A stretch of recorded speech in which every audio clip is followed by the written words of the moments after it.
Okay, everybody.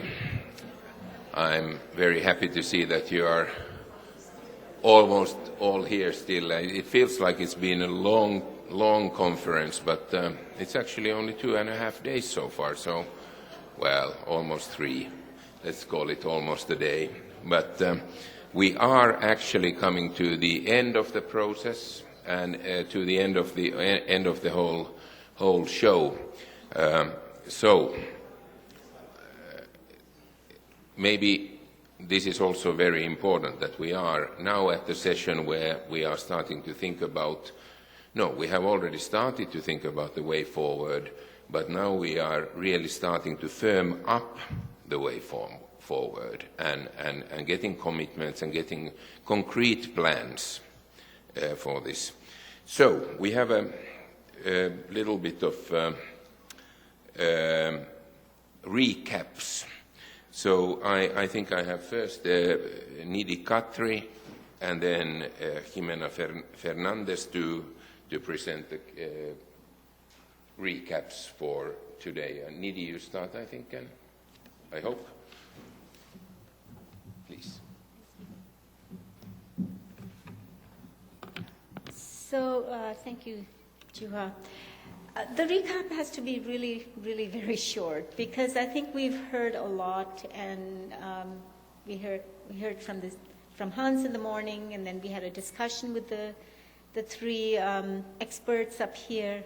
So this is really just to give you a flavor of what was discussed in the breakout rooms, and a lot of it has already been reflected on and chewed upon, so it will be very short. So in the room that I was in, there were a few items and some beginnings of concrete solutions. I would say beginnings because we would probably need to sit and flesh them out. So the first was, really a discussion on the trade-off between independence on the one hand and use and influence on the other, and what tensions there might be between the two.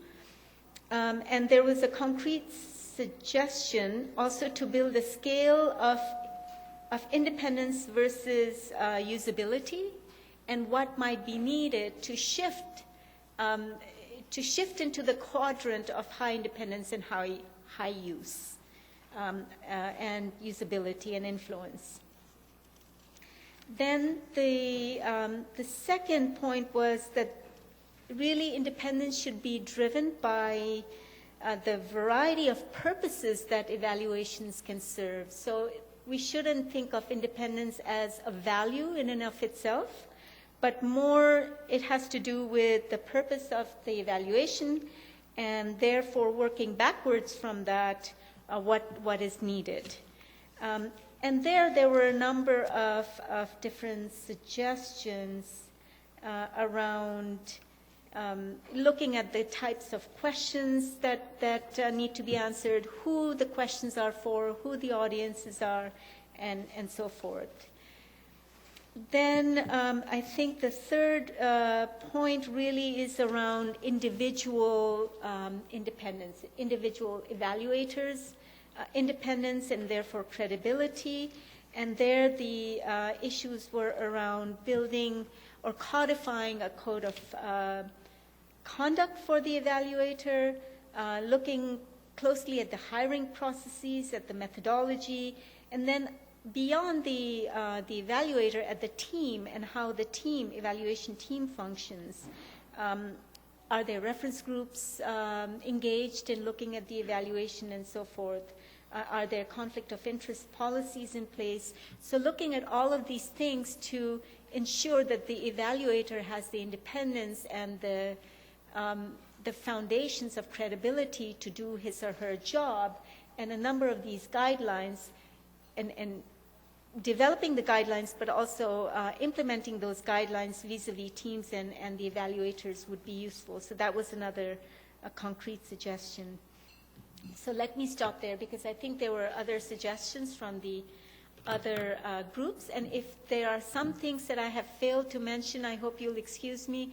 But I think many of the suggestions are now on the board, and I think there will be a recap of that. So thank you. Thanks very much, Nidhi. Yeah. short and sweet, and we do actually have on the agenda to look at, to call for more proposals and ideas from the floor. So, but Jimena. Thank you very much. Good afternoon. I'm afraid that it's a little bit of the recap of the recap, so I apologize if this sounds a little repetitive, but people say that once you repeat things many, many times, they sink in, so hopefully it will do that instead of bore you. But basically, just to bring a few of the agreements from this morning and also from the great session that Indra, Maria, Paolo, and Indra just had, basically one of the key agreements is independence matters. It's still a very relevant issue for us. But perhaps we should not detach that conversation from the key of why we need independence. Why is it that we want independence in the first place? Well, we want independence because it affects credibility. We think more credibility will affect the use of our evidence, and the use of our evidence will eventually affect development results. So in that context, independence cannot be an absolute. It's not whether we have independence or not, and also it is not like one size fits all. The type and level of independence that a country will choose to have, or organization is going to choose to have, will be very dependent on the context and of the reasons why they need that independence, on what is the issue with credibility that is effective then that really leads them to intend to have an evaluation function that's independent. So, as Hans said before, more is not necessarily better. It would really depend, and it will perhaps vary across countries and across times, and it will go up and down depending on the needs. I think that some of the other agreements that we had was that there is a false dichotomy between independence and engagement. It's not that these are opposites. In fact, for independence to be useful and for the independent evaluation results to be used, you do need a high level of engagement to make sure that you are hitting the right issues and that you're engaging properly with the right stakeholders that need to be used in these results. And independence brings a lot of responsibility, and a lot of responsibility to do things right, but also to engage properly. I think that some of the other things that emerge are that independence is not necessarily the enemy of self-evaluation, and indeed, countries that have good evaluation functions typically mix these two, and they get better results by doing so. Also, that independence doesn't necessarily mean external evaluation or external evaluators, and that independence doesn't necessarily mean that we're going to get things right, that the results of an independent evaluation are going to be the truth. So those are, I think, things are very interesting to keep in mind. Finally, that even though independence is very important for credibility, it's not the only determinant, and there are many issues that are related somewhat to independence, but mainly affect credibility, such as the questions that are asked, who needs to know what and how those evaluations are responding, the methods that are used, how the evaluation is managed, who's paying for the evaluation, how the stakeholders are engaged, the capacities on the ground in general to absorb results, but also to conduct evaluations, the quality of the data that is used for those evaluations, the communications that are used in order to put forward the recommendations. All of those are issues that are terribly important, that somewhat overlap with independence, but not necessarily, and we need to take those into consideration. And I think that finally, in terms of the way forward, this is something that we definitely want to keep exploring. We want to keep seeing what are some of the very interesting ways in which countries attempt to get independence that might be innovative, that might be different from what we've seen before, or some others that are very typical but that would fit our situations well. So I think that the most interesting thing is let's keep in touch, let's keep chatting about this issue, let's keep trying to produce knowledge and basically to share with each other. So thank you very much. Thanks very much, both of you, for very concise, good summaries. I suggest not to open the floor at this stage, and we just go into the next step. And I would, for that reason, then call for Ana Rosa Suarez for recapping what the commitments are. It's a recap session, isn't it? Right. Okay. Thanks. All right, thank you. Well, even before I get started, I have to thank everybody for the lovely evening we had last night. It was great fun. Thank you. But yes, thank God we got to the end. And we have collected all the proposed or the agreed actions and commitments to partnerships or to contributions towards the proposed eval year 2015. Where is the presentation?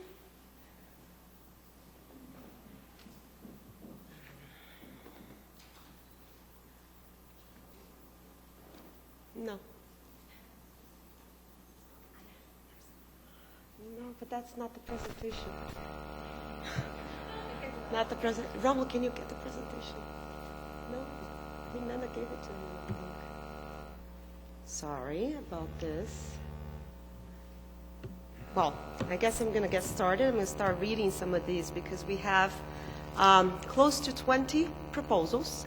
The idea here was to collect some of your views, try to summarize it in a way that you would compose a proposal that we would be able to track it. We would be able to measure, take stock in 2014, and then really try to assess the development in 2015, the year of evaluation. So the first proposal we have here is develop and implement a transparent results-based monitoring and evaluation framework to track the proposed commitments of this conference. So the first thing we're going to do is work a partnership with some of our UNDP units able to implement programs to make sure the commitments we have here, we're going to get in contact with each of the names that you listed there in each of those proposals and develop a plan to implement these proposals. The second one we have is collaborate to build and strengthen credible national data systems to improve the integrity of such systems in order to better link performance of policies and programs. The number 3, develop systems to promote the transparent follow-up of evaluation recommendations and management responses tracking systems and other types of instruments that will not only call attention to the recommendation, but also call attention to the implementation of the recommendation, the management responses. Number 4, study the alternatives, assessing the pros and cons of different options of institutional setups, such as national evaluation legislations and policies, where appropriate, taking the country context into account and establishing a set of minimum requirements based on lessons learned. There was talk of some people use different words, but something similar also as a roadmap for development, for developing national evaluation mechanisms and capacities. So this would be some tools that we can start to discuss and see how to move as a group or individually. Number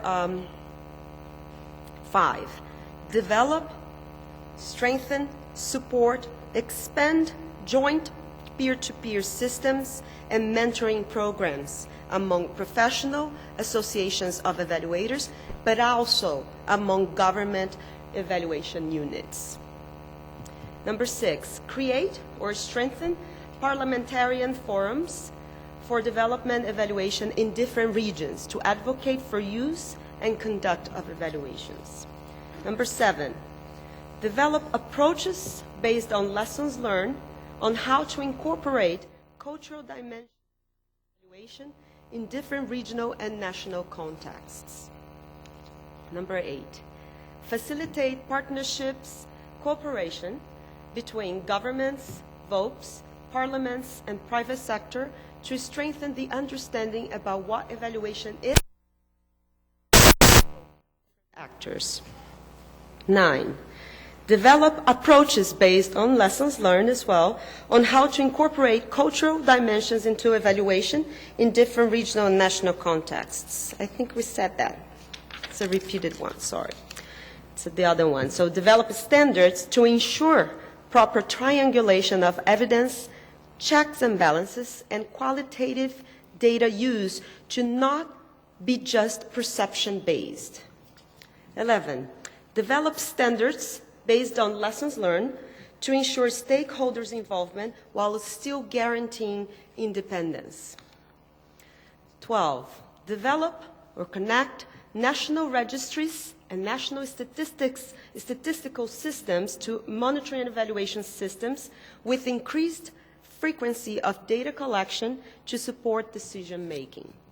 13, have an online platform, our NEC community of practice is an example, to present and to exchange experiences and keep NEC participants connected and able to follow up on the commitments throughout the years coming to 2015, the year of evaluation. 14, partner to translate different materials on evaluation to different languages. It's a simple one, but it really requires some articulation and some resources. 15, map and analyze effectiveness of coordination mechanisms and practices between central evaluation units and sector ministry units and local government evaluation units. 16, support joint regional, national events to take stock of developments on these commitments in 2014, including the sharing, learning of good practices, and validating of data for multiple sources, managing sensitive data, disseminating evaluation results. 17, discuss how to assign budgets to evaluations when designing or approving projects, programs, and policies. And then there's a question. Should we assign a percentage, discuss whether we should assign a percentage of the initiative cost as the cost for evaluation? And I think it's our last one, 18. Use external evaluators to facilitate and to moderate self-assessments and reviews to still ensure independence, but still give the opportunity for internal staff to review its own initiatives. I think this is where we got to today.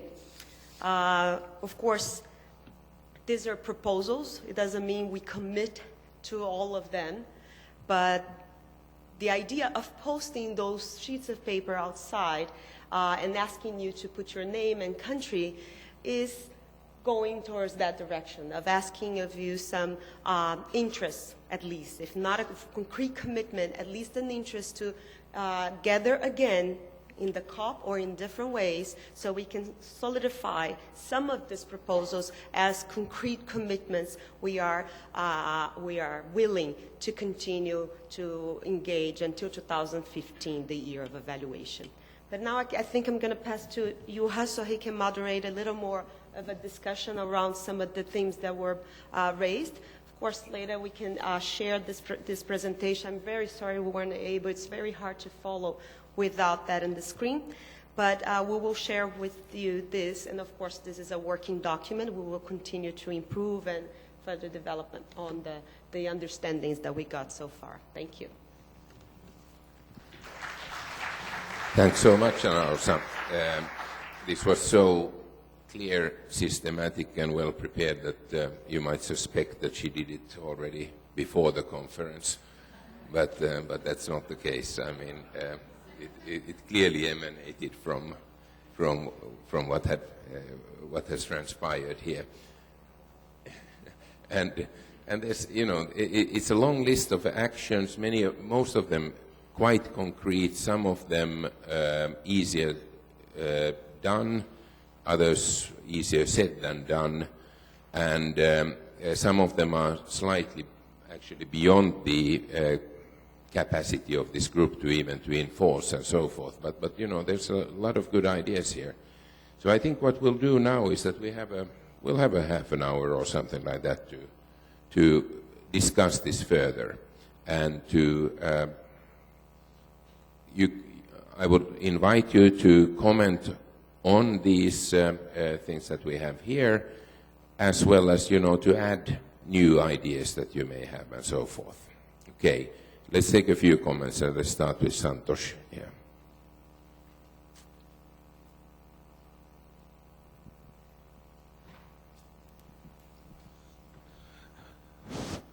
Anna did a great summary there, but it occurred to me that in the area of capacity development, for evaluators or potential evaluators. There's one thing which I think I missed, or maybe I wasn't focusing.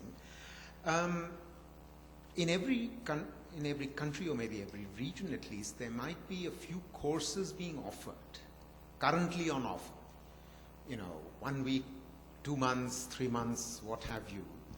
And it would be good if eval partners could actually bring that list together, and UNDP could be the aggregator of all that information, and this information was also put up, so that what courses are currently available for current evaluators or potential evaluators to take and enhance their skills might be very helpful. I can proffer the following information: that in my own institute we run a 3-month course on MNE, and it's in fact happens to be fully funded for foreign students under the India Aid program, the India Technical and Economic Cooperation program.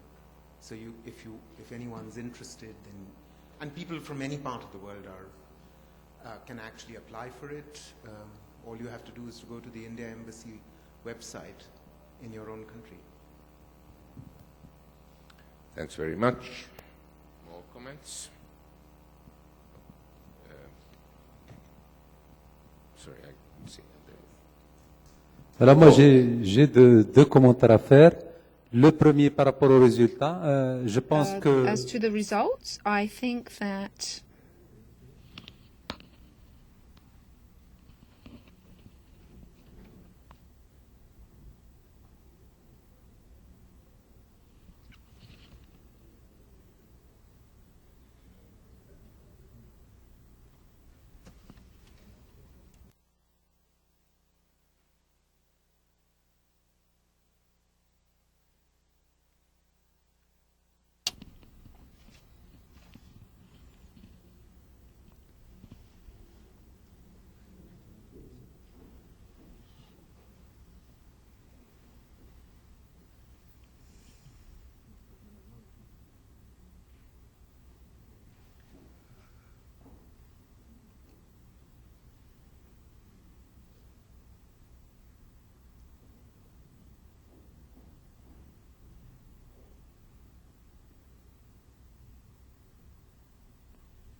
I would like to thank the Brazilian team and the organizers who have invited us. I have two proposals. We wish to have the results as soon as possible of all the workshops that have taken place. And secondly, I propose to work on a platform that had been implemented, but using a more interactive system with summaries, because a lot of debate have been put on the platform, but they haven't been summarized. So that's what I ask for you to do. Thank you very much. Thank you very much. I think, yeah, please, Ziad.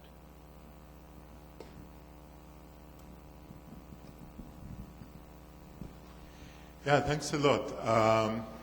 First, as we're coming to an end, I want to say how impressed I am by these 3 days, and the fact of involving the evaluators, the VOPEs, together with the UN system and the usual suspects along which it was working. This is very commendable and has generated really very insightful discussions, and hopefully it will continue in the future. I have one question, probably to the panel, but also to the audience. What concrete steps will we be taking so that 2015 is officially declared at the UN the International Year of Evaluation? I think we have the formidable opportunity of having the Brazilian government, I know the Finnish government, and many of the government, the parliamentarians, and as well as us, the evaluators. So that would be a unique opportunity to make it more official. The second thing which I really liked was this burst of enthusiasm that filled the walls and the hall over there, as everybody wants to work, and that's really an excellent opportunity to kind of continue with this momentum, but I would say on a more equal sharing. And what do I mean by equal sharing? Two guys were talking about how the decision-making process takes place at home. So one guy said, well, I leave to my wife the small decisions and I take the big decisions. And he said, for example, he said that my wife decides what we're going to eat tomorrow, which school we're going to put the kids, where are we taking our vacation, where are we buying the next house. Okay, and what big decisions do you take? He asked him. He said, if Obama is going to hit Syria, how the U.S. government is going to fix the debt ceiling issue, etc., etc. How does it reflect on our situation? I mean, let's take the small decisions and the big decisions together, and continue in this spirit. And thank you. Thanks very much. You had a very direct question about the Evalier and so on, so maybe we let the man himself, Marco, to respond. Yeah. First of all, just very quickly, I would like also to echo Ziad on saying how impressed I am from this conference, and really thanks a lot to Indra and Anna, to NDP and etc. really to make it, to open it to VOPES and other people, etc., because I think this has really enriched a lot the discussion. About the Evalier, as we discussed the first year, the idea of Evalier is that it's up to all of us to make it a success. And it's up to all of us to really to be a leadership force, because it should be bottom up. But of course it's important also the top down. So when it comes to the top down, for your information, UNEC, that is the network of the evaluation offices from 43 UN agencies, already made its own declaration of 2015 as a Evalier to the last AGM of UNEC.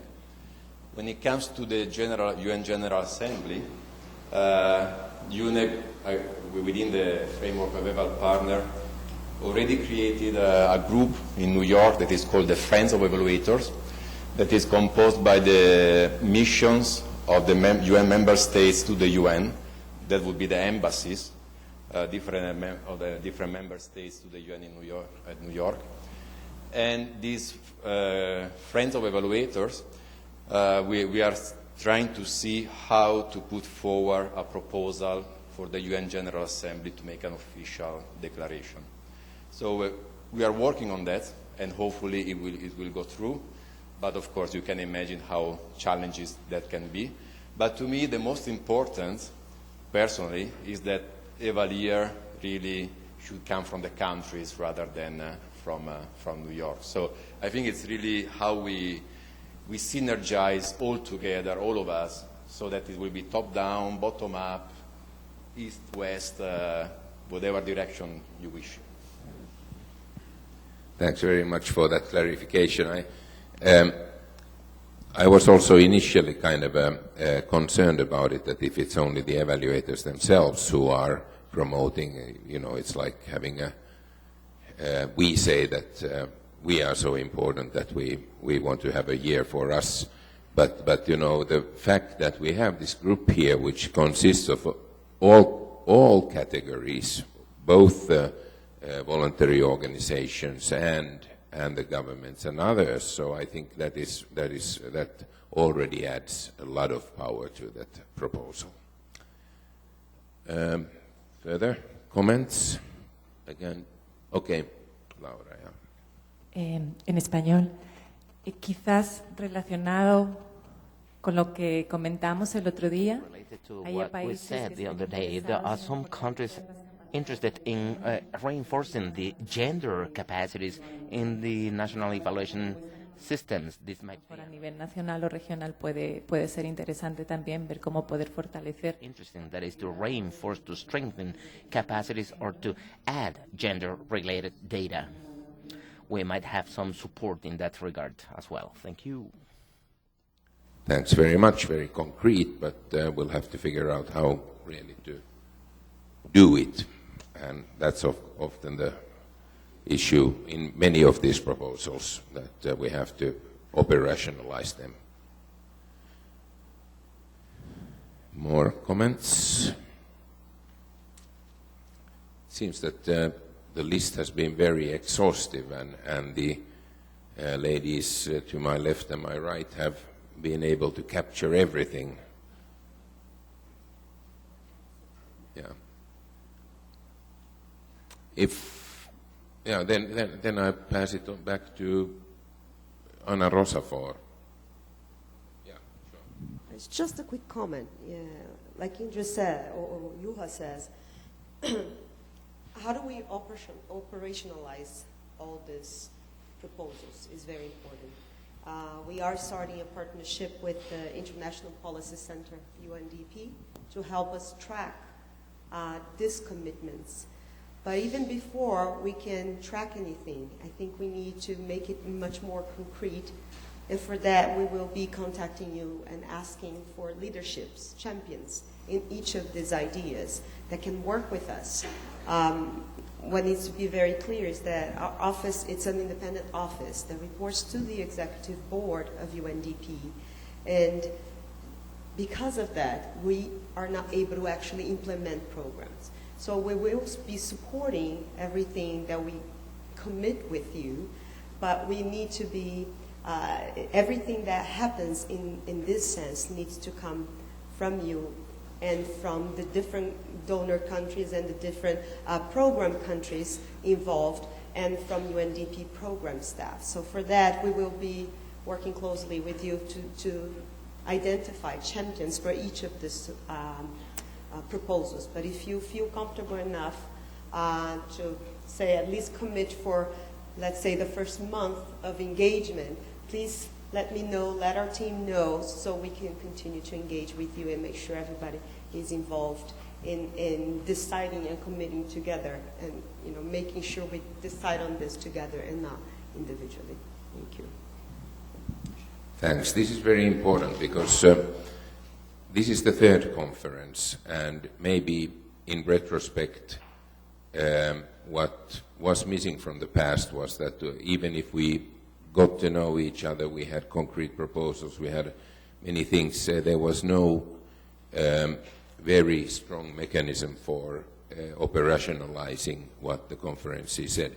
This time, really the fact that we have partnered with the, for example, with the International Poverty Center of UNDP and other UNDP's programmatic side will make it easier for us to follow up on certain things. And of course we have other partners, such as CLEAR and Eval partners and so on, that also form mechanisms for actual follow-up.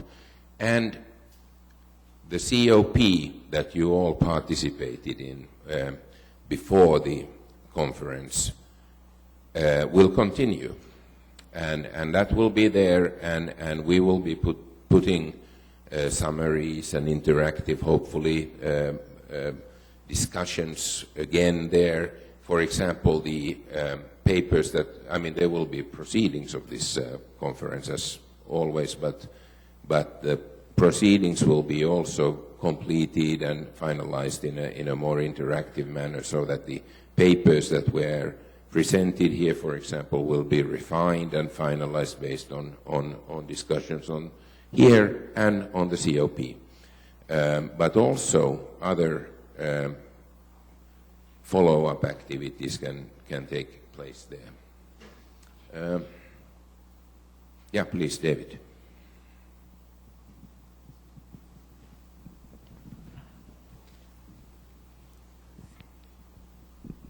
Well, I was just going to point out a couple of things with respect to very specific and very concrete comments, engagements.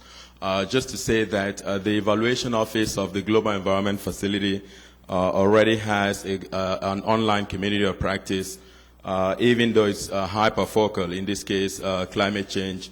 We intend to strengthen it and continue to build on it and build national capacities. We are also working to make sure that we can build memorandum of understanding with regional evaluation associations. We are actually working with AFRIA right now, and I think that we should be signing something in the next 2 weeks. So those are very concrete things. Thirdly, I would like to say that we are actually working on making sure that we are having a French subsection and a Spanish subsection, and I think we already have a Russian subsection with Natalia, who is, I think she said until last Friday, she was the president of the International Program Evaluation Network. So those are very concrete and very specific things that we are doing to be able to build national capacity, mostly in the Global South. And it is the intention of the office to continue to do these specific things as we move forward. Now, with respect to some of the things that you've raised here, we will definitely be staying in contact with you and see to what extent we could be champion on some of the things to make sure that we are actually building national capacities. And perhaps just one last thing to add is say that with respect to national capacities, the M&E policy of the Global Environment Facility since 2010 expressly states that the focal points of the GEF in various countries and most of the stakeholders must be part and parcel of the evaluation process. And so what that does is oftentimes it helps to build the capacities of most of these focal points, who are often directors and highly positioned officers in their various ministries. So I just thought I indicate that. Sorry. Sorry, I have a cough. Thanks very much. And these are the kinds of concrete things that we hope that can be disseminated also through the COP, then that people can join the groups, the climate eval and so forth, and develop them further and so forth. We don't have to reinvent new things, you know, if they are already in place. I think Kabir? On behalf of the Parliamentary Forum for Development Evaluation, since we were selected for the Evaluation Innovation Challenge, and using part of the support we are getting from that, we are hoping to set up a website.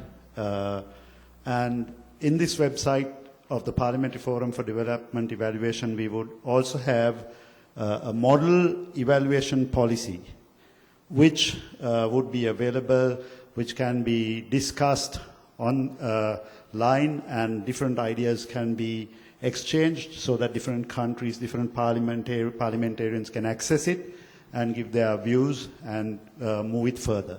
So we are willing to take this forward. Thank you.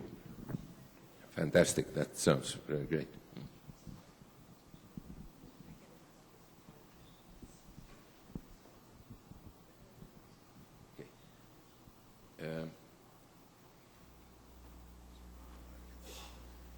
More comments?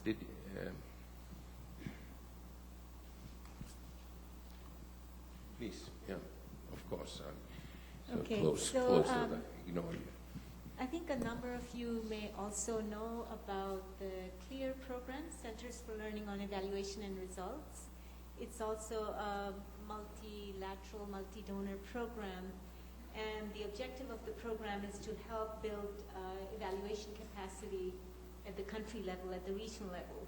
And there are a number of institutions that we're working with, and a number of the commitments noted here at this conference will be, certainly we will be sharing those with the academic institutions that house these CLEAR centers, but also to say that these centers are also available to all of you. You know, go to the website, which is the clearinitiative.org, and there are a number of things happening at the regional level, and they have a lot of overlaps with what we're discussing here. So that's another resource available, and Jimena and I work on the program from within the World Bank, from Independent Evaluation Group. So we also commit to working on this agenda with you, but also to say that there are a number of academic institutions, including CIDE. Christina, which is based in Mexico, Christina is here from CIDE. So these are all ideas that CLEAR will also help respond to. Thanks very much. Yeah, no, it's good to highlight these kind of things here now, at this stage also. Please, Hans. Just a quick comment on Santo's suggestion to establish an inventory of courses. It so happens that we're just in the process of doing that for a completely unrelated reason.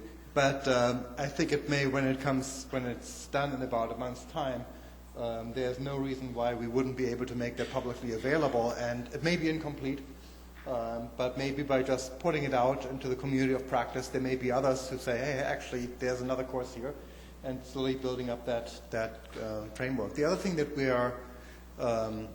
have developed are competencies, which again is something that we've done so that we can put together competencies together with training programs and see how can we actually foster the whole thing. Now, competencies, of course, exist in many places. We're not the only ones. But I think that's a very concrete item where we can quickly make some progress on.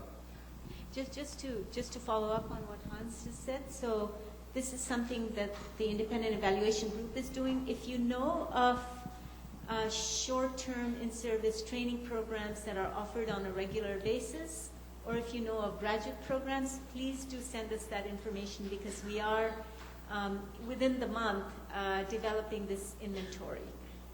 So please do get in touch with us if you know of those programs. Thanks very much. That's very concrete but very useful. Please. Yeah. Something that was mentioned informally at lunch, but we had a chance to talk about, is another meaning of the word independence.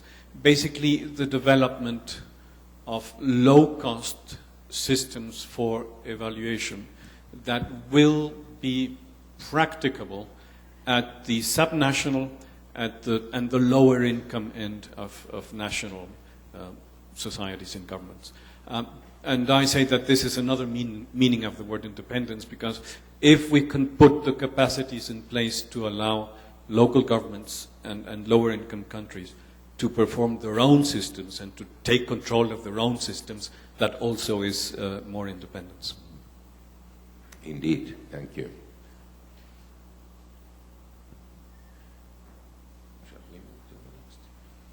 With Ana Rosa's permission, we may be moving to the next issue here, which is really, as some of you may remember, this conference was about use, credibility, and independence of evaluation. We actually do plan to have yet another conference 2 years down the line. And we would, at this stage, like to get your feedback on the topics and suggestions on what particularly the conference 2 years down the line could focus on.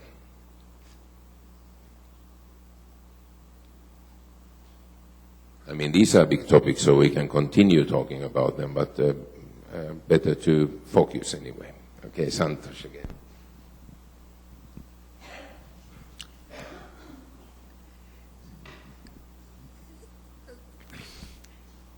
Institutional arrangements within government systems or governance systems around an MNE are quite complex depending upon which country we are talking about. And it seems that it's not entirely clear what institutional arrangements are most conducive to independence, use, and credibility. And it would be worth considering that, you might want to consider, exchanging experiences on institutional arrangements. And that's one, but, within that, one of the things I felt in this conference that we've sort of underplayed is, while we've talked constantly about evaluation, we somehow sort of underplay the notion of monitoring. And monitoring takes place on a regular basis. Evaluations, by definition, tend to take place, except in Mexico, every 2-3 years. Now, the credibility of monitoring systems is absolutely goes to the heart of the matter. And in a sense, the most important input into monitoring systems, we all know, are administratively collected data. And the credibility of administratively collected data is often suspect and often very suspect. So, one of the issues that we really, each of us need to reflect about is how we can improve the credibility of monitoring systems. Because the quality of the data that goes into monitoring MIS systems is critical to, in a sense, establishing partly the baseline for your doing good quality evaluations. So these are two separate, perhaps, themes. Perhaps they can be folded in. But these are two ideas. Thanks very much. Very, very useful. You're right that we were actually downplaying the monitoring aspect, maybe intentionally at this stage. But, it's relevant as you say it, and also the institutional arrangements. We've had some quite interesting discussions about these things here already, so that is something that can be looked into in more depth. Marco.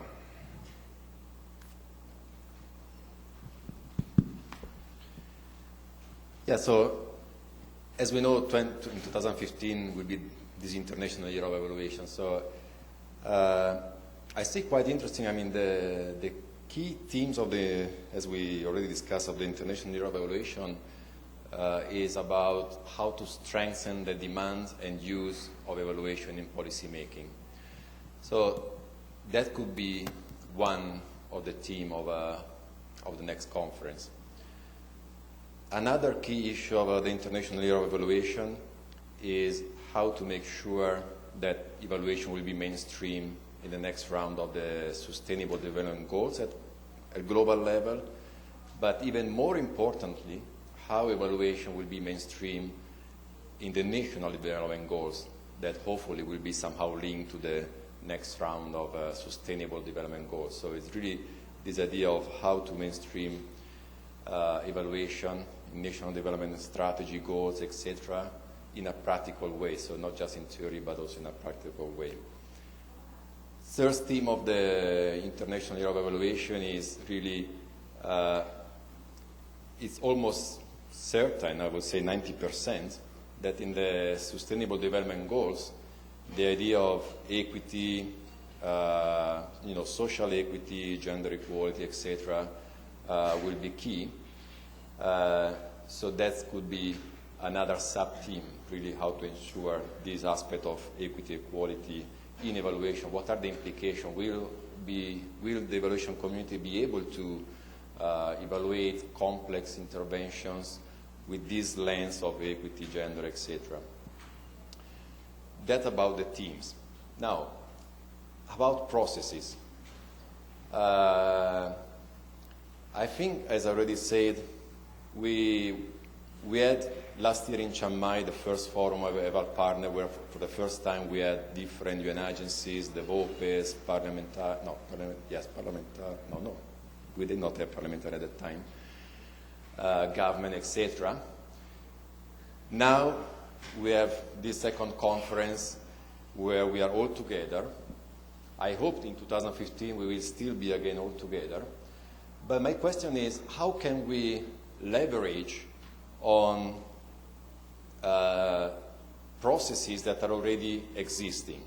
And I'm referring, for example, we know that each region is already organizing regional conferences or regional meetings on evaluation, mainly led by the regional evaluation associations. There is AFREA coming up in March, Evalmena coming up in April.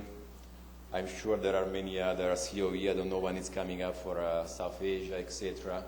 So how can we come together, not only for a major mega event in 2015, but also how can we support each other at regional level, again, to create a roadmap towards 2015?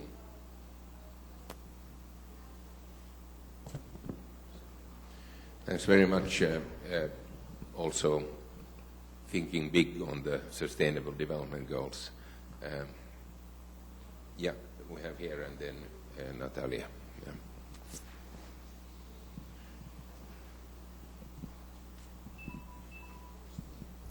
Moi, de ma part, je suis la dernière proposition. I've got a last proposal.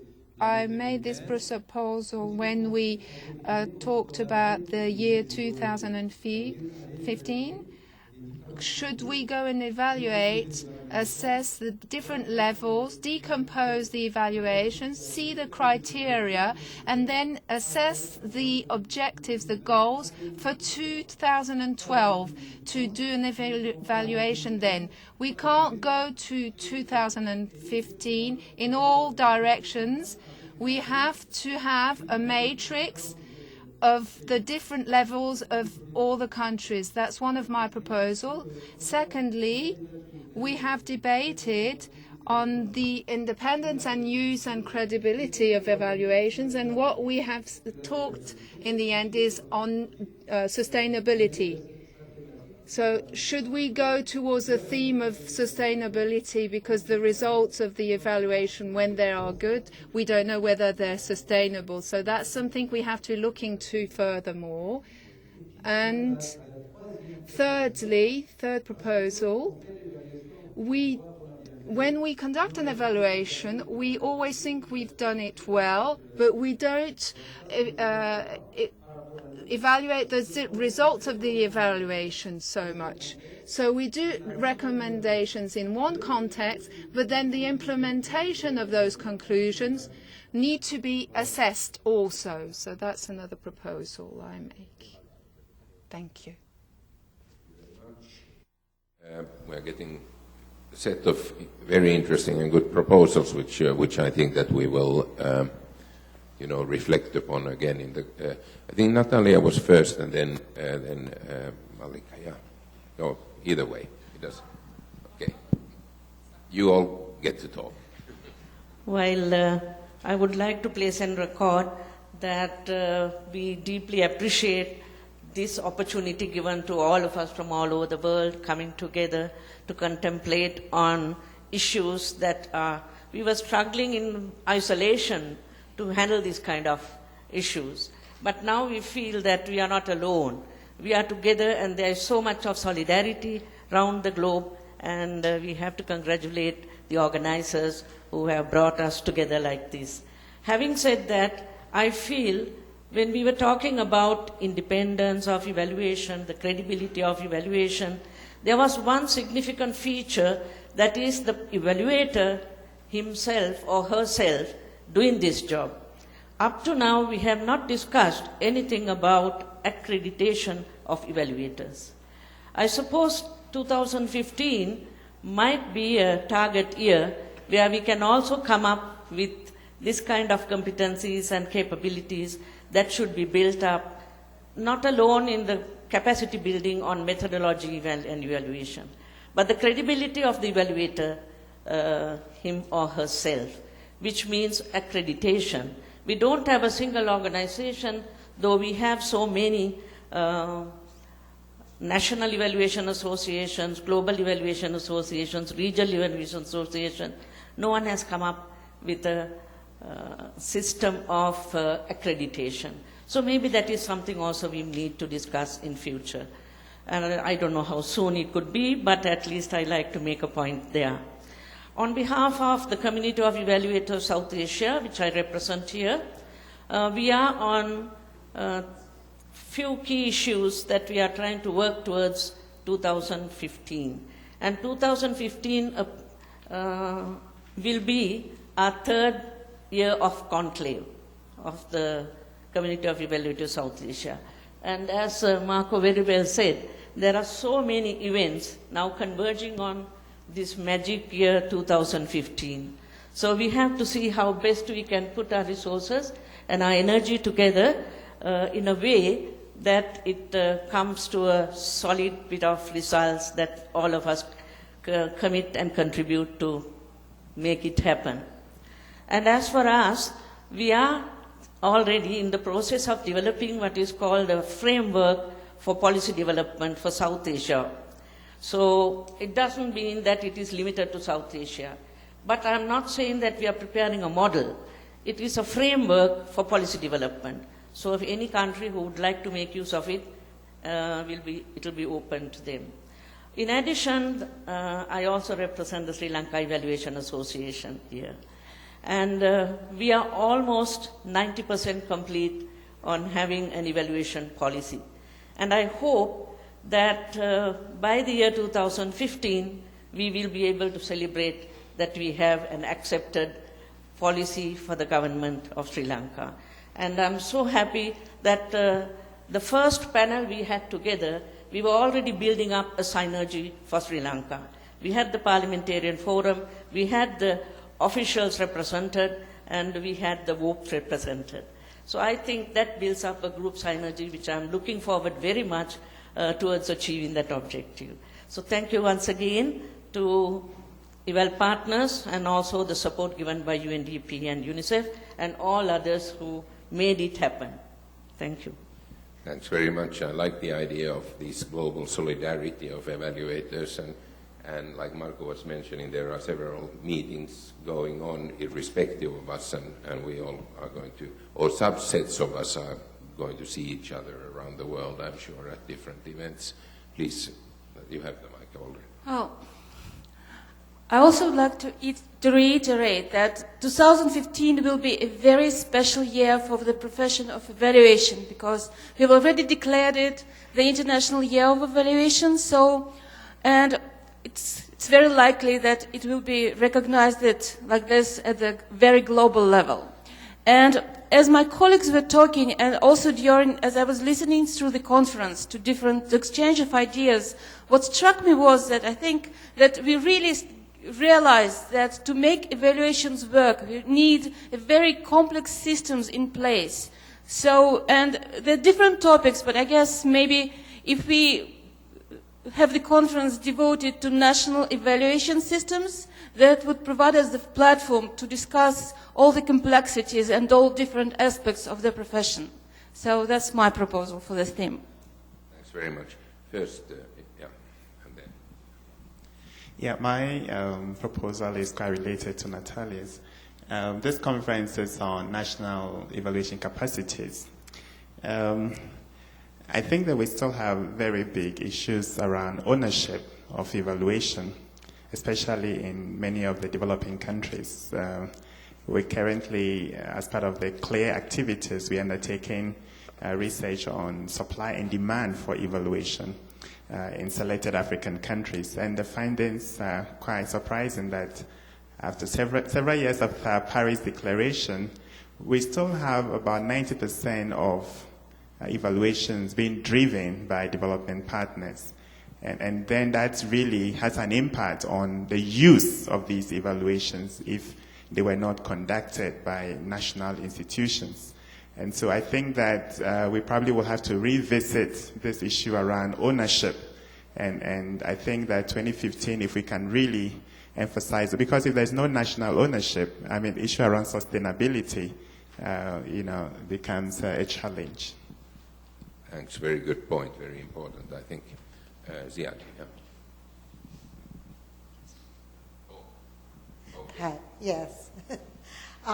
One of the things that I'm really noting as everyone's talking is that doing credible, useful, independent evaluations happens at all sorts of levels.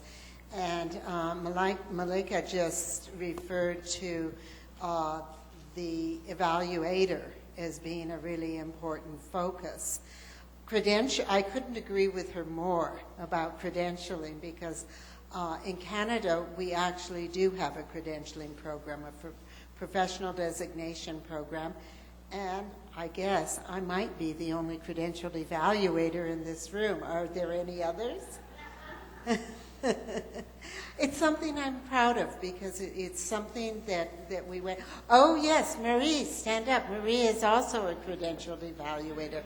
And it is something that actually speaks to that whole thing of independence, ethics, that sort of thing. And now some commissioners of evaluation are starting to ask that a credentialed evaluator be on the team. I also want to note that there's a whole lot of other activity. Japan, for example, had the first credentialed evaluator program for education evaluators.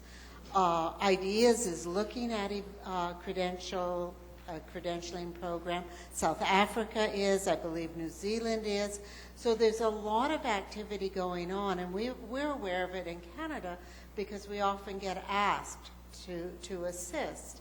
And of course, when I spoke yesterday, the competencies that I referred to were the competencies that you have to demonstrate in order to become a credentialed evaluator. So one of the things I would really urge is if someone is, if a national VOPE or regional VOPE is moving towards credentialing, there's a lot that's been done out there and you can build on it as opposed to starting from scratch.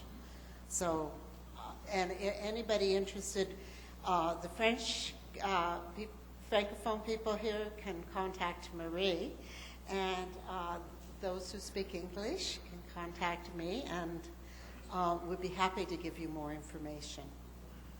Thanks very much. It's an interesting topic, this accreditation thing, which is not entirely devoid of controversy either, but it's something we do need to discuss. First you and then Marco again. Okay, two ideas for 2015. One of them, which is a kind of hidden wish in me, is to finally tackle this issue of access to evaluations and availability of evaluation. Every conference, every meeting, we hear this salient recommendation, making evaluations available, making use of the results, etc., but building a repository of evaluations, etc., etc. We've heard some interesting examples during this conference, mostly related to developed or to seriously developing countries. But at the level of the global south, if I may say, this is still missing. So a kind of deep reflection around what to do to make evaluations available, some kind of momentum using the collective power of everybody who's involved to kind of twist the hand to make these evaluations available, but also in line of one of the Innovation Challenge projects about showing the use, the successes derived from good evaluations would be one of my suggestions. Another suggestion is, I mean, we shouldn't underestimate what we are, the role of the evaluator. I mean, are we just professionals getting credentials? Are we change agents dreaming of a better world and doing it our own way? Are we, just going with the flow and evaluation as a hot topic, so we're surfing on that niche? Are we a mix of everything? I think it deserves a deep reflection because it has some kind of implications on independence.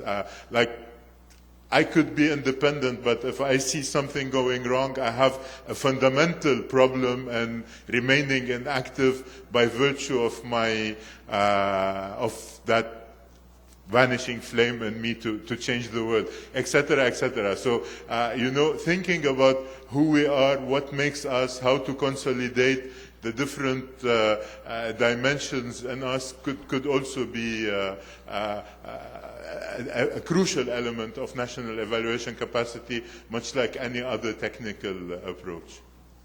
Thanks very much. We are not only floating from one wonderful place to a next conference, so we have actually other things on mind. Yeah. Marco.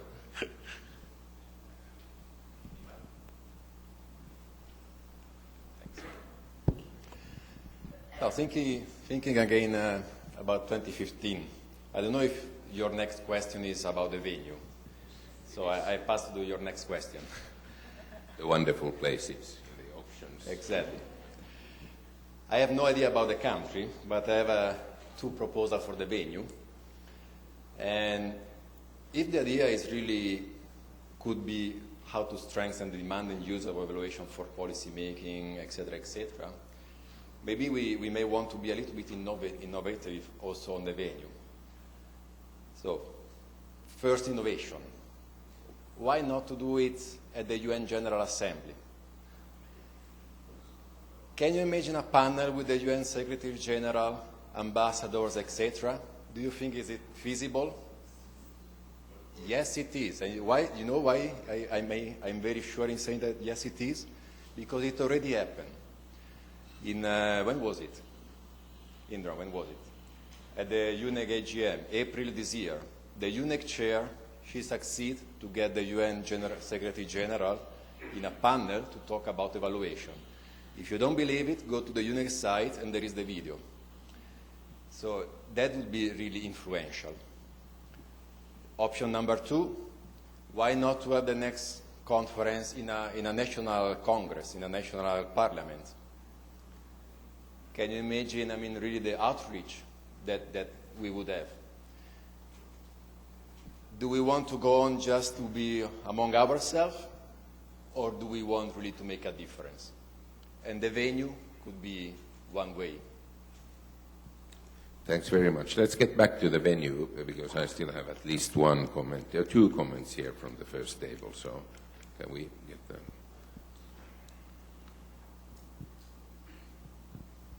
Thank you very much. My name is Sonam. I'm from Bhutan.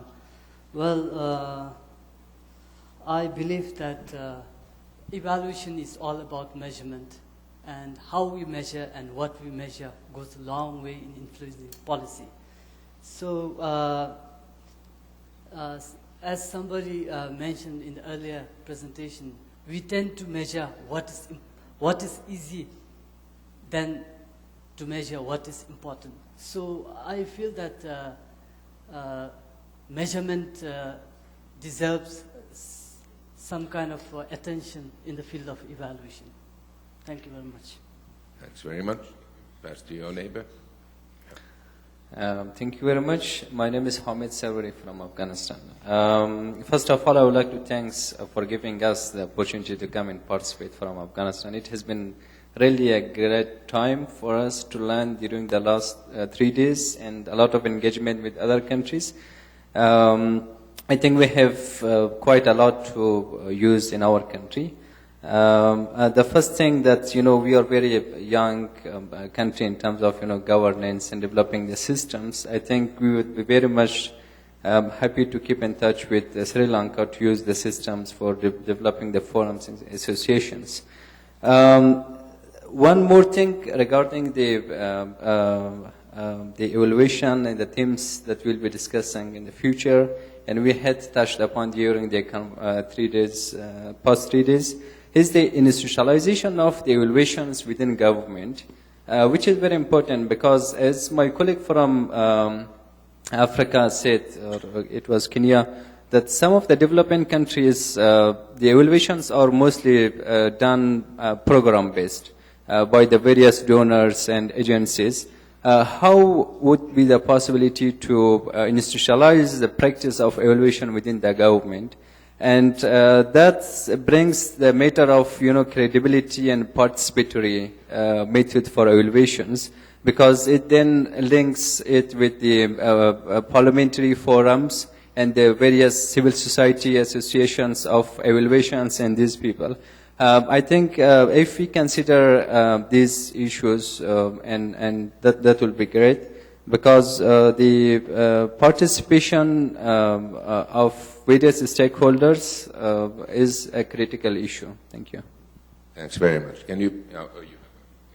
Yep. I think Marco made an excellent proposal of 2 alternate venues for 2015. And I was just thinking, if it's not the UN and if it's the second option, just a month or 2 ago, we had a meeting in Parliament of evaluators and parliamentarians, the parliamentary forum with the evaluators in Parliament itself. So if it's the second option, then I would like to tell you what better place, an exotic place, the Sri Lankan Parliament. Thanks very much. And, you know, let's move then to the venue thing. I think that's where we are. We are not going to sort out or fix the theme yet. Sri Lanka is wonderful, and we are already, we have an offer at the table. With the UN General Assembly, I just fear that we will not find hotels during that time in New York, and we all end up staying somewhere in deep New Jersey and commuting, you know. But I'm not saying no to it either. Well, thank you very much for the suggestion from Sri Lanka also. Any further takers?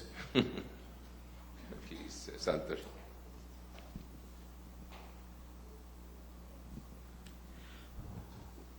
You've already had a third conference. You've had the first in West Asia, Middle East. You've had the second in Africa. You've had the third in Latin America. So in some ways, if you're not going for the General Assembly, then you might consider Asia. Now, where in Asia would you go? Sri Lanka is certainly one option. I'm not for a moment taking away from Sri Lanka's claim. They've been very active and they have a very developed system and so on. And certainly as a big country in the region, the last thing that, you know, India wants to suggest is, oh, India, but,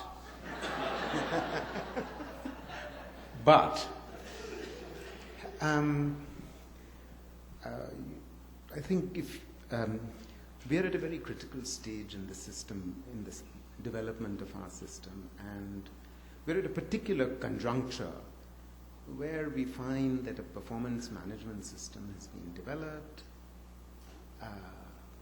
We have a very long history of a program evaluation organization in the Planning Commission whose independence has been questioned over time, so we now have an independent evaluation office which has just been created, and so on. You know, there's nothing like a big conference, an international one, which sort of highlights the importance of the issue and how it's being treated in the rest of the world. Having a conference actually pushes the agenda along, which is the reason why you might consider. And you have a big presence of UNDP in India. You have the CLEAR South Asia located in New Delhi. You have 3IE, the International Initiative for Impact Evaluation, headquartered in New Delhi. So it could be one candidate. Thank you very much. Makes sense equally well, and you know, I'm not preempting, and it's not up to me to preempt anything anyway. I'm just facilitating thing here, but there is a certain logic of having it in Asia, perhaps, you know, next time, you know. But yeah, this is the fun part, you know, to imagine the next jamboree. Can I just also say, I think you can you'll be able to check out what Santosh is saying in an upcoming paper that he's written for IEG on Indian systems. So you can check it out to see if you like the venue. Yeah, indeed.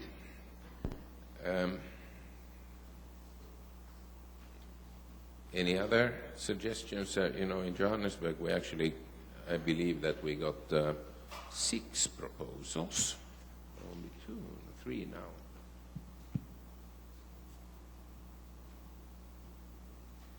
Well, this is not the end of the process either, of course, and we don't make a decision here today and so on, but it's just to get the feeling of where we might go, and of course there is this whole issue about possibly piggybacking with other events and so on, which is very useful also to keep in mind.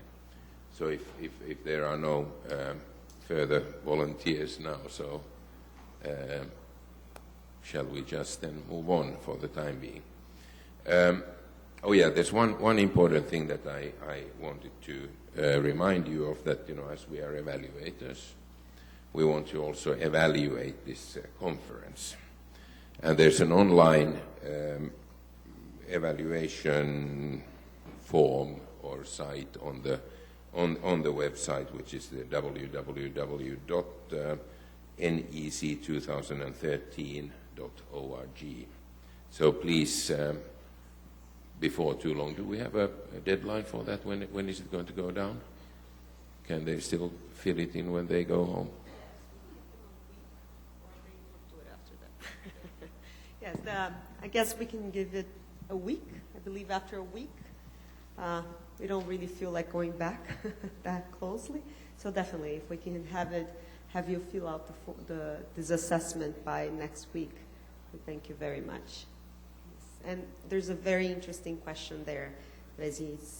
What would you do differently next time? Because this conference changed significantly from the last model. And of course, we want to always continue to improve. So please take a few minutes to elaborate and tell us how to continue to improve. Thank you. Exactly. We are a learning organization. We want to be a learning organization, I guess. Well, maybe it's time to move to the closing session then. And I thank the recappers, is that the term, for their contributions, and everybody for their very active and constructive participation from the floor. So let's give us a round of applause.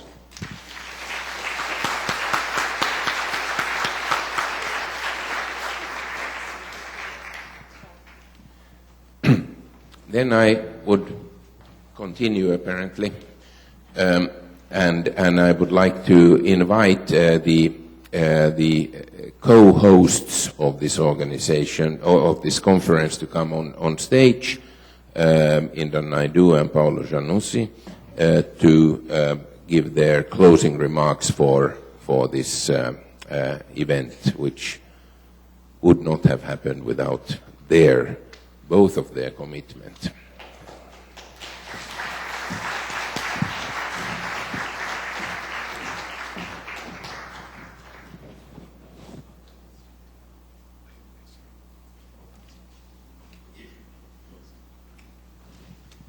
So, Indra Naidu, the Director of the Evaluation Office of UNDP.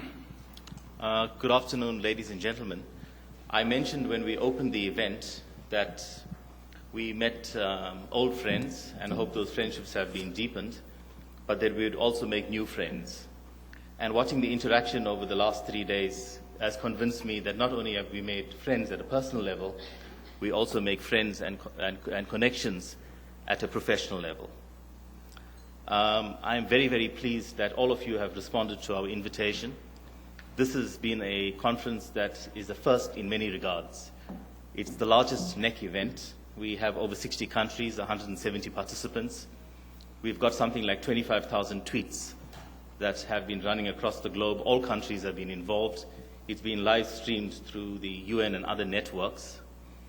It's also a first in the fact that we have the VOPs, the eval partners, the associations, in an event that traditionally was an event of government. And I personally wish to thank Marco for sharing and helping me with the vision in terms of bringing it to this point. It's been a first in a sense that we have it with the government of Brazil, and I wish to thank Paolo Giannussi, my colleague and now my friend, for the leadership that he has provided at the country level and demonstrated not only an acute sense of how the government works, but a great knowledge of evaluation.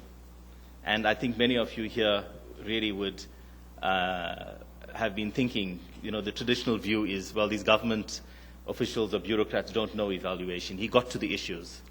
And the line on the relationship between the technical and the political or administrative came through quite clearly.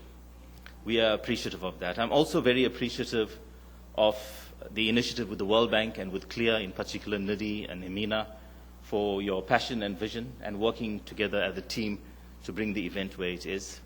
We've had an advisory panel that was drawn from all parts of the world, and we worked totally in a democratic and participative way in ensuring that all views that were expressed were captured so that everyone felt important in the event. This is, in a way, my second NEC conference. 2 years ago, I was in Johannesburg, South Africa, working for another organization.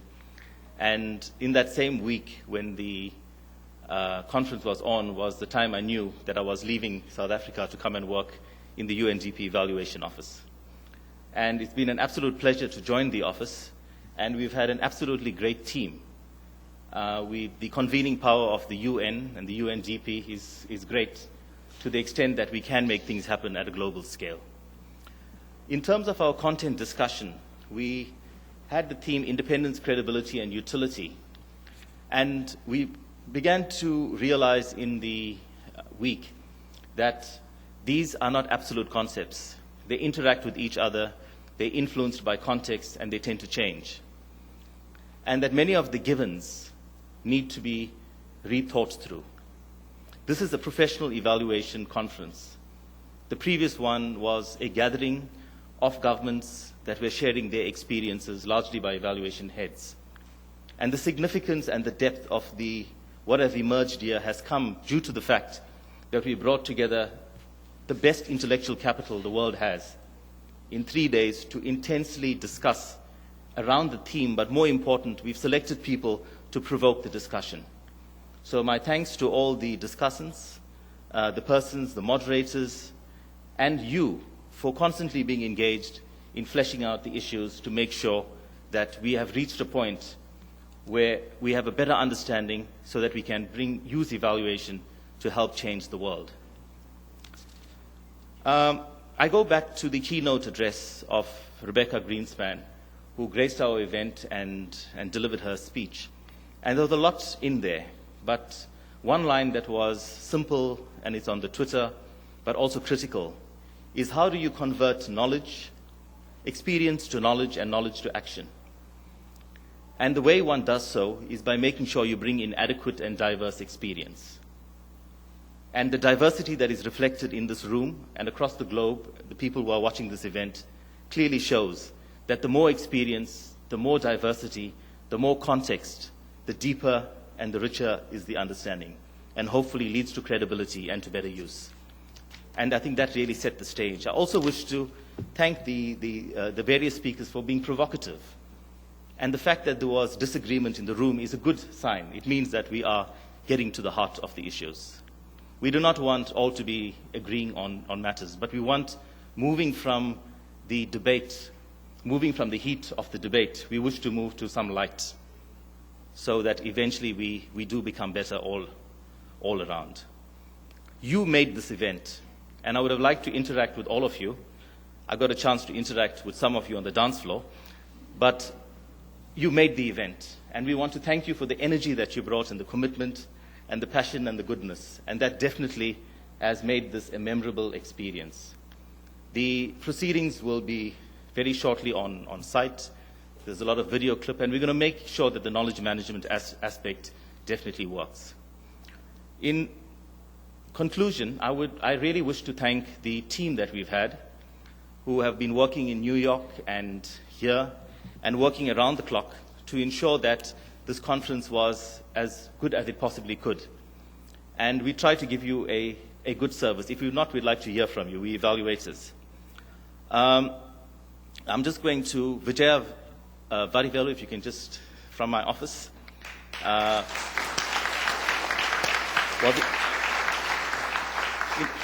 Involved largely at the level of bringing the papers together. You are Utu, my deputy, and my friend over here. When we had to deal with the budget, I have in the Emina Rios, who I think is now on a... Oh, she's here. Thank you, Emina. Her job was to come just about every morning and say, boss, this is how much money we've got, this is where we are. Because we had to do it with a limited budget, but having partners made sure that we did not compromise on the quality. You would have heard a lot from Conception Cole, who was sorting your flight arrangements, etc. Where's Conception? Okay, yes. The two people who are not here and who have been running the show and making sure that everything is live is Anish Pradhan and Sasha Jahik, who have been keeping the tweets, etc. alive, and they've been In the New York office now, we have Flora Jimenez, who has been dealing with the logistics, Michelle Tsai, and Joan Gordon from the office. The next slide. We have, in terms of we say the best support team, Marcia Jopé. Marcia, if you could, from the Brazilian MNE network.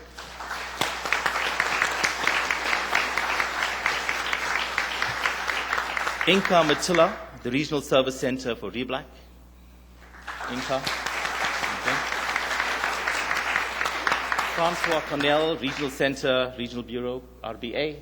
Is Francois here? Here. And Juliana Welshlow, the MNE Focal Point, UDNP Brazil. Where's Juliana? Is she here? Okay. The next thing. We dealt with knowledge very differently, and there was a lot of work that went behind the scene to ensure that we got people interacting. And I took a leap in faith because I trust people. And I had in that regard Romulo Tasson, Knowledge Management and Communications, and Grace Wang. I'm going to ask both of them to stand up. They've done an amazing job in facilitating and bringing the knowledge through. And unfortunately was not here because of ill health, Jennifer Colville, the policy advisor from UNDP headquarters in absentia. I wish to leave the best for last. And the person that I worked with directly for this conference, who gave the energy and the leadership, was not me, it was Ana Rosa Soros, and I want to really thank her.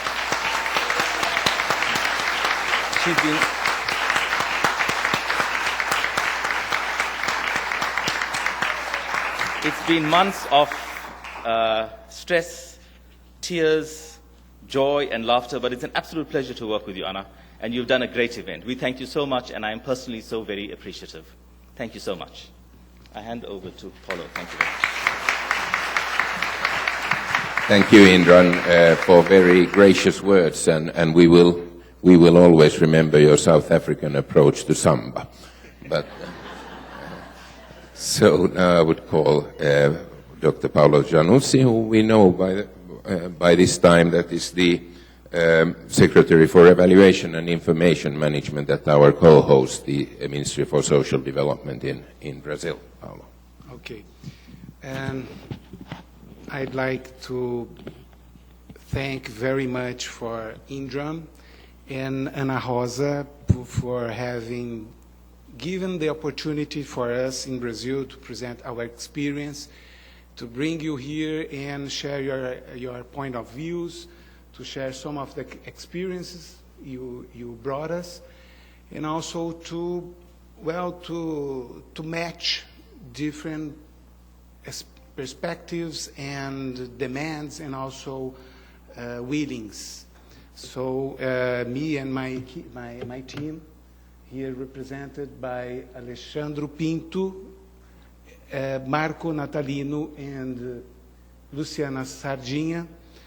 They are three of a team of 50 persons that work in Brasilia. Unfortunately, we could not bring at this time too many technical people, because we are just, as you might know, because I was very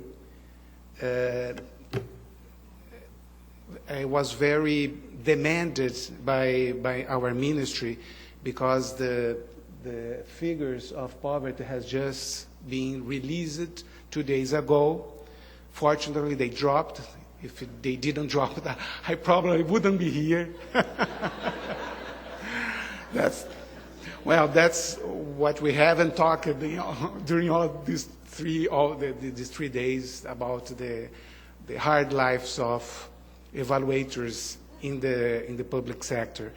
But this is the reason why I wish I could brought I could bring at least 8 or 10 of our people, but they had to stay in Brasilia to work on those features, and also to produce some of the other things that few things that I'll be present. So I'd like to sincerely ask for apologies for not being so present so frequently at the sections and not being so available to talk to some friends, to some colleagues that came around the world. But we sure will have another opportunities by mail or even by other teleconference or whatever, other opportunities. But I'd like to really thank Indram. He gave us the opportunity, and Ana Rosa also. And I'd like to ask for another applause for them for having organized it and believe that it could be possible to realize, to build this in Brazil.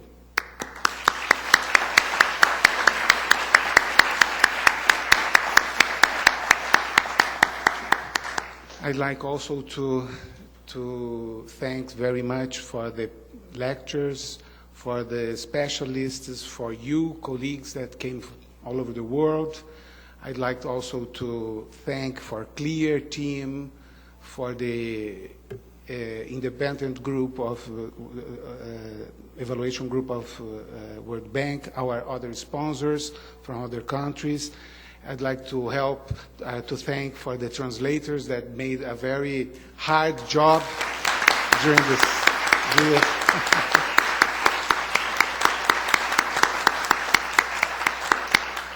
I tried to make it easier to you for this final conference. I don't know if my English is better to translate or my Portuguese, but anyhow. And also I'd like to ask for applause for all the support team that serve us the coffee break and help us with the microphone, with all the attendance we had during these 3 days in the hotel.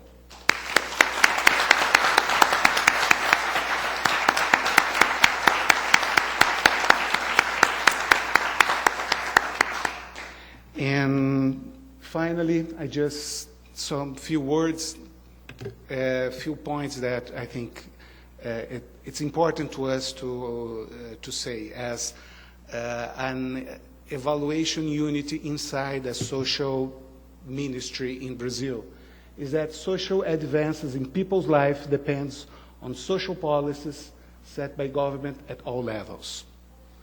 What we do because we have social policy. And for sure, social policy is something that is inevitable to construct a better world, to promote social progress all over the world. Social policy must rest on feasible social goals, must rest also in implementation capacity, and also, of course, depends on good, robust, relevant information knowledge for program design and implementation. Social problems demand complex interventions. Complex interventions and programs involve customized and mixed methods approach for evaluation. That's what we have learned in these 10 years of doing evaluation in Brazil.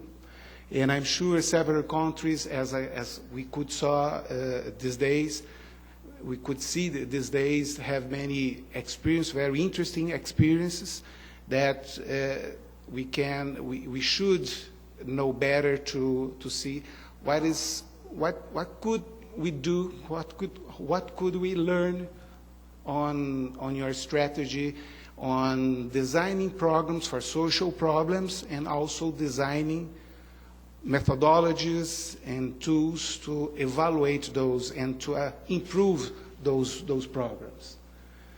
I hope this conference gives us other opportunities during the next 2 years to share those experiences in any methods and any means that Indran and his team is thinking to give us, well, the opportunity until the next conference on 2015. But we also think that it might be,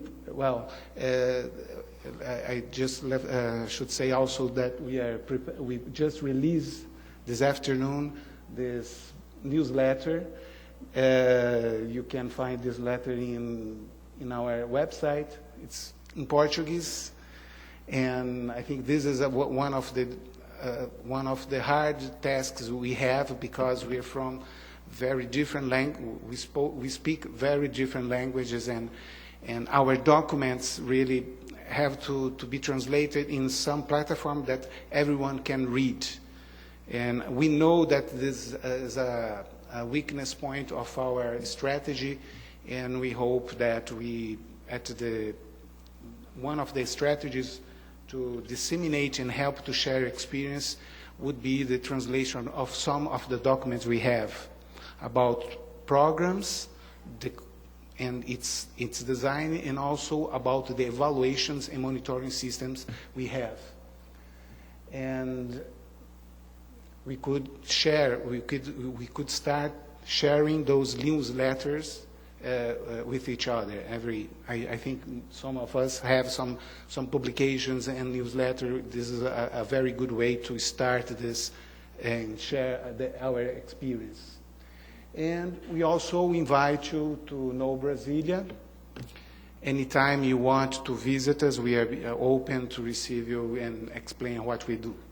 As you see, those photographs shows where we are established and what we are doing, and where our people work in Brasilia, at SAGE, with the publications and courses, and also the cathedral that inspire us and protect us from all the context, all the political and turbulent context that we live. Thank you very much.